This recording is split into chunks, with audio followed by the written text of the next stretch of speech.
Buenos días, mi nombre es Juan Andrés Suárez y el día de hoy vengo a exponer el artículo Área de apertura nasal, masa corporal en felinos, implicaciones ecofisiológicas e inferencias paleobiológicas. La vida en nuestro planeta existe durante millones de años y son miles las especies que han pisado nuestro planeta. La mayoría de estas están extintas, por lo tanto el registro fósil es bastante extenso, sin embargo es bastante incompleto. La masa corporal es un factor de resaltar en los felinos, ya que esta nos puede hablar de su papel en el ecosistema, específicamente en la red trófica y en el impacto que estos tenían en este, además del tamaño que estos poseían.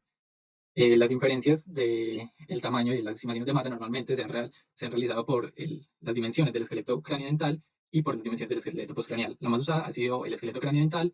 sin embargo, esta se ve afectada por muchas más variables, además de la masa de los individuos, como lo vendría siendo la dieta y las costumbres de caza de los individuos, por lo que no están tan directamente relacionadas con la masa. Por otro lado, contamos con el esqueleto postcraneal, la cual sí se relaciona más directamente con la masa de los individuos, además de presentar muchas otras ventajas, ya que la anatomía de las extremidades suele hablarnos del hábitat en el que habitaban, sus costumbres de caza, y la forma de locomoción. Sin embargo, encontrar un esqueleto postcraneal tan completo como este es bastante difícil. De hecho, este no es un fósil, este es un esqueleto conservado en lince ibérico. Y el registro fósil tiende a conservar mucho más fácil los cráneos por su densidad ósea que el resto del esqueleto postcraneal, por lo que los cráneos suelen ser los más utilizados a la hora de las reconstrucciones. En los felinos específicamente son muchas las variables a tener en cuenta, ya que su anatomía va a depender no solo de la masa, sino también de las costumbres de caza, del hábitat en el que habitan y de la forma locomotora. La mayoría de felinos son depredadores de emboscada, los cuales suelen echar a sus presas para posteriormente lanzarse en un ataque de alta velocidad en un corto periodo de tiempo, ya que estos se cansan fácilmente y someter a sus presas. Sin embargo, hay excepciones a la regla, como vendrían a ser Asinonis jubatus o el chita, el cual es un felido que se sale de los estándares, ya que su forma de depredación se basa en la persecución en largas distancias, teniendo una persecución a alta velocidad por periodos de tiempo más largos, y eso tiene consecuencias anatómicas como lo viene siendo un área de apertura nasal más grande, ya que tiene un mayor requerimiento de oxígeno, a diferencia del resto de felidos que a pesar de tener un mayor tamaño, no requieren tanto volumen de oxígeno porque no tienen requerimientos energéticos tan grandes.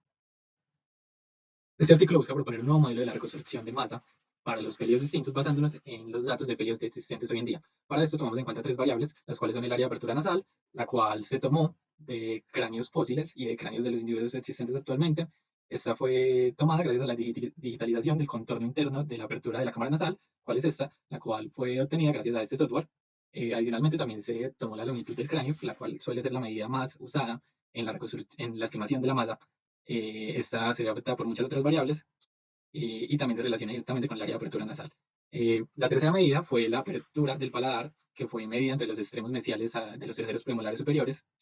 y esta se toma como la medida indirecta del tamaño de la cámara nasal interna de los felinos, de los felios. Estas estimaciones fueron realizadas para 162 especímenes, los cuales pertenecían a 22 especies existentes actualmente y a 9 especies distintas. Estas pertenecían a las subfamilias Felinae, Pantherae y Machaerodontidae, a la cual pertenecen los félidos dientes de sable. Esos fueron los datos que se obtuvieron. En verde tenemos resaltados del área de apertura nasal, en azul la apertura del paladar y en naranja la longitud del cráneo.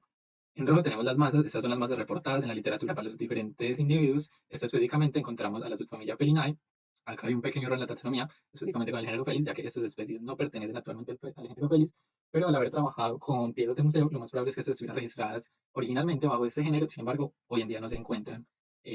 ubicados en este género. El artículo solamente comete el error en esta parte, ya que en las gráficas siguientes sí tiene la taxonomía corregida. Acá nos encontramos con los datos de la subfamilia Pantherae y de los 9 individuos extintos, los cuales 6 pertenecen a la subfamilia Machaerodontidae, 2 a la subfamilia Pantherae y 1 a la familia Felinae. Las masas de los individuos extintos fueron tomadas de la literatura en estimaciones realizadas con otros modelos, sin embargo, las masas que aparecen acá no son las obtenidas con el modelo encontrado en este estudio. Primeramente, se relacionó el área de apertura nasal con la masa corporal de los individuos. Esto fue realizado a través de una regresión de mínimos cuadrados, la cual busca ajustar los datos de manera lineal, los cuales nos realizó un ajuste logarítmico con esta ecuación de la gráfica. Como podemos ver, los datos están estrechamente relacionados y son estadísticamente significativos, ya que tienen un intervalo de confianza bastante estrecho y no están dispersos alrededor de la gráfica. Como podemos ver, el coeficiente de determinación o la variancia es bastante bajo y el error estándar estimado también es bastante bajo. En la fórmula de la gráfica podemos ver que tiene una pendiente de 0,75, lo cual es equivalente a 3 cuartos, y como podemos ver en clase, la relación entre los requerimientos energéticos y la tasa metabólica basal para los diferentes mamíferos se encontraba en un rango entre 2 tercios y 3 cuartos, que dependía mucho de la especie, a cuál de los dos se ajustara más. En el caso de los felidos, se ajusta mucho más a los requerimientos de 3 cuartos, como lo vemos apoyado en esta gráfica. Esta gráfica fue construida únicamente con las especies existentes para después someter a las especies distintas a esta ecuación y darles una ubicación en la masa corporal que estos podían tener. Adicionalmente, también se realizó una regresión de mínimos cuadrados, cambiando la posición de los variables y tomando como variable independiente el área de apertura nasal y como variable dependiente la masa corporal, la cual obtuvo esta ecuación con un error también bastante bajo. Posteriormente se relacionó el área de apertura nasal con la longitud del cráneo, que podemos ver que también están estrechamente relacionadas y que hay algunos datos que se nos salen del intervalo de confianza, sin embargo la mayoría se encuentran dentro de este. Las irregularidades encontramos dos especies, específicamente Adinones jubatus, el chita, y Pantera uncia, el leopardo de las nieves, las cuales más adelante explicaré por qué se salen de estos intervalos, ya que presentan anomalías anatómicas dependientes de su hábitat y de sus comportamientos de caza específicamente. Ajustando esta línea a las especies extintas, nos encontramos con otras irregularidades pertenecientes a los macarontídeos, las cuales también explicaré más adelante, también dependientes de su anatomía más especializada. Acá podemos observar la fórmula perteneciente a esta recta, a la cual también ponemos a las especies distintas. Y por último, se relacionó la apertura del paladar con el área de apertura nasal. Acá nos podemos encontrar, además de Acinones jubatus y Pantera uncia en las regularidades, también a Pantera leo, la cual posee un paladar más grande para el tamaño que tiene. Se esperaba un tamaño de paladar bastante más bajo, sin embargo, se sale el intervalo de confianza, lo cual también se discutirá más adelante. Pantera uncia y Acinones jubatus se vuelven a salir de intervalo de confianza, esta vez teniendo áreas de aperturas nasales más grandes a las esperadas por el tamaño de su paladar. Sin embargo, el resto de los datos se siguen relacionando de manera bastante confiable y bastante estrecha. Esta es la fórmula perteneciente a la gráfica y las especies distintas nos volvemos a encontrar con algunas otras irregularidades, las cuales también dependen estas más de las particularidades del clado al que pertenecen los macarontídeos, que también serán explicadas más adelante. Pasando con las irregularidades, empezando por las Dionis jubatus, estos se encuentran por encima del intervalo de confianza tanto en la longitud del cráneo como en la apertura del paladar, presentando áreas de apertura nasales más altas de las esperadas en estas dos variables. Esto se debe al comportamiento de caza de estos depredadores. Como se mencionó anteriormente, estos rompen con el esquema tradicional de caza de los felios, ya que estos no son depredadores de emboscada, sino de persecución, y por lo tanto tienen requerimientos energéticos mucho más altos que los otros felios, llevándolos a desarrollar aperturas nasales mucho más anchas, a pesar de que sus cráneos están un poco más reducidos. Adicionalmente, en acciones jubatus, al ser un periodo de velocidad, se premia evolutivamente la disminución del tamaño de sus huesos o del peso de sus huesos específicamente, por lo que su cráneo también se ha visto relativamente reducido a comparación del área de apertura nasal, la cual se ha visto más ampliada para suplir sus requerimientos. En el caso de Pantera uncia o el leopardo de las nieves, nos encontramos con que sus condiciones de coleca son muy diferentes a las de otros felios, ya que estos habitan en Asia Central, en las montañas del Tíbet, en alturas de hasta 6.000 metros sobre el nivel del mar, en las cuales la densidad de oxígeno en el aire es bastante baja, además de que el aire suele ser bastante seco y frío, lo cual dificulta su asimilación, ya que el aire debe estar húmedo y cálido para poder asimilarlo de mejor forma. Por lo que los ha llevado a desarrollar áreas de apertura nasal mucho más grandes, porque necesitan mover volúmenes de oxígeno más grandes al tener menos concentración de oxígeno en el aire. Por otro lado, en el caso de Pantera leo o los leones, nos encontramos que hay irregularidades en la gráfica de la apertura del paladar. Esta se encuentra por debajo del intervalo de confianza y eso se debe a que tiene un paladar más grande que el esperado para su área de apertura nasal. Esto la explicación para esto la podemos encontrar a la hora de compararlo con otro peligro de tamaño, como los Pantera tigris, en el cual la mayor diferencia se encuentra en la dieta. Los leones suelen preferir presas mucho más grandes de alrededor de 350 kilogramos, mientras que los tigres prefieren presas de alrededor de 90 kilogramos, por lo que al cazar presas más grandes requieren una mordedura mucho más fuerte, lo cual como consecuencia los lleva a tener paladares mucho más anchos que puedan soportar esta mordedura. Ahora pasamos a las diferencias paleobiológicas, las cuales son el objetivo real de este estudio, en el cual buscarán estimar la masa de las 9 especies distintas que nos traen.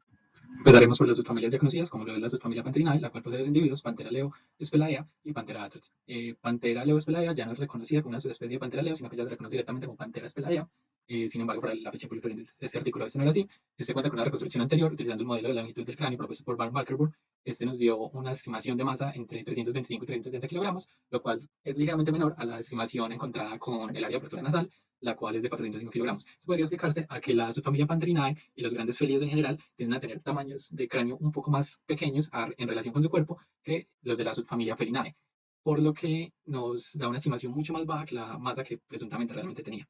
También nos encontramos a Pantera atrox, también conocida como el león americano, el cual cuenta con dos reconstrucciones anteriores, una propuesta por Engine, utilizando las medidas de las lesiones transversales o los cortes transversales de las extremidades, ya que estas al soportar sus pesos nos podrían dar una buena aproximación. Sin embargo, esta da un peso bastante alta de 445 kilogramos, lo cual podría explicarse a que estas son bastante robustas no solo para soportar el peso del animal, sino también para poder someter a sus presas más fácilmente. Por otro lado, tenemos la reconstrucción utilizando la longitud del cráneo, la cual nos estima un peso de 300 kilogramos, mucho más bajo, que por lo antes mencionado, de tener cráneos un poco más pequeños, resulta ser más bajo que la estimación encontrada por el área de apertura nasal, la cual se encuentra entre las dos, en un punto relativamente medio, con 350 kilogramos. En comparación con los leones que existen actualmente, los cuales tienen un peso medio de 157 kilogramos, podemos ver que estos dos leones distintos eran mucho más grandes y se calcula que tenían más o menos un 25% de tamaño superior a los leones que existen actualmente. Ahora, pasando con la subfamilia Felinae, nos encontramos con Puma pardoides, también conocido como el puma europeo, el cual tiene una estimación de masa anterior realizada por Hemmer, que a pesar de que creo que en el video no se está logrando ver, se tuvo una masa alrededor de 40-45 kilogramos, y con el modelo propuesto en este artículo de área de apertura nasal obtuvimos una masa ligeramente menor de 38 kilogramos, lo cual, comparado con el Puma Concolor o el Puma americano existente actualmente, resulta ser también un poco menor, ya que estos poseen una masa de alrededor de 70 kilogramos. Ahora pasamos a la subfamilia Macrodontina. Se divide en dos tribus. Iniciaremos con la tribu Smilodontidae. Estos se conocen como félidos dientes de puñal. Estos se distinguen por tener semillas bastante cortas y tener cuerpos muy robustos. Su estrategia de caza se basaba en la emboscada, en la cual se abalanzaban sobre sus víctimas, sometiéndolas con su gran peso y aprovechando para apuñalarlas con sus grandes colmillos. Estos tienen los colmillos más alargados dentro de la subfamilia, y gracias a sus pesos bastante robustos podríamos explicar las irregularidades que se dan en la gráfica de longitud de cráneo, ya que encontramos que tienen aperturas nasales bastante más grandes a las esperadas para la longitud de su cráneo, lo que indicaría que tiene una masa bastante alta. Esto también podría explicarse, ya que estos, al igual que la subfamilia Pantherinae, poseen cráneos relativamente cortos a comparación del tamaño de su cuerpo. Contamos con tres individuos, Smilodon popularis, Smilodon fatalis y Megatherium cultridens, los cuales ya tenían estimaciones de masa anteriores para el Smilodon populator de 270 y 306 kilogramos, pero en este estudio se encontró una masa que se ubica en un punto medio entre estas dos, de 295 kilogramos. Una vez más notamos que las reconstrucciones hechas con el tamaño, con la longitud del cráneo, suelen arrojar masas no tan confiables, ya que este se ve afectado por muchas otras variables, al igual que las variables osteológicas. Para el Smilodon fatalis encontramos con otras tres estimaciones de masa, una realizada por Inogen, la cual es bastante alta, de 405 kilogramos, y que difiere un poco con las otras masas estimadas. Esto podría explicarse, ya que en el estudio de Inogen se utilizaron los datos publicados en la literatura y no los fósiles reales para hacer estas estimaciones, mientras que en los otros estudios se tomaron los fósiles reales, obteniendo masas un poco más bajas, de 220 y 213 kilogramos específicamente, y con el modelo propuesto en este artículo obtuvimos una masa de 338 kilogramos. Para Megatherium cultridens, a pesar de que no se alcanza a visualizar en la presentación, se obtuvo una masa de 154 kilogramos, tomando el perímetro de la tróquea del húmero, o sea, otras variables osteológicas como base, y otra masa bastante más baja, utilizando el modelo de la longitud del cráneo, siendo esta de 65 kilogramos, y con el modelo propuesto en este artículo tuvimos una masa de 89 kilogramos, ubicándose en el medio de las dos, y siendo la más verídica a día de hoy. Ahora pasamos a la tribu Homoterini, también conocida como félidos dientes de cimitarra. Estos estaban adaptados a un tipo de caza diferente, ya que estos, al igual que el chita, estaban adaptados más a la persecución, presentando extremidades más largas y ligeras, y se presume que estos cazaban grandes ungulados en las llanuras abiertas. En esta tribu encontramos muchísimas irregularidades, ya que estos poseían cráneos bastante alargados y paladares bastante anchos a comparación de las otras especies de los félidos. Encontramos unos pesos estimados para Machairos giganteus de 310 kilogramos, utilizando la longitud del cráneo. Sin embargo, con el modelo de área de apertura nasal nos da un peso bastante más bajo de 155 kilogramos, lo cual, como mencioné anteriormente, al tener cráneos tan alargados, se esperaba que si utilizaba esto como base, tendrá un peso mucho más grande. Sin embargo, el peso de estas criaturas es muy difícil de inferir realmente a diferencia de las otras, ya que estos clavos presentan particularidades muy extrañas. En el caso de Cenosmilus hotzines, este no contaba con reconstrucciones anteriores y, utilizando el método propuesto en este artículo, arrojó un peso de 118 kilogramos. Para Homotherium latidens encontramos un peso estimado, con la longitud craneal de 335 kilogramos, lo cual es bastante más alto que el encontrado con la área de apertura nasal, siendo este de 140 kilogramos.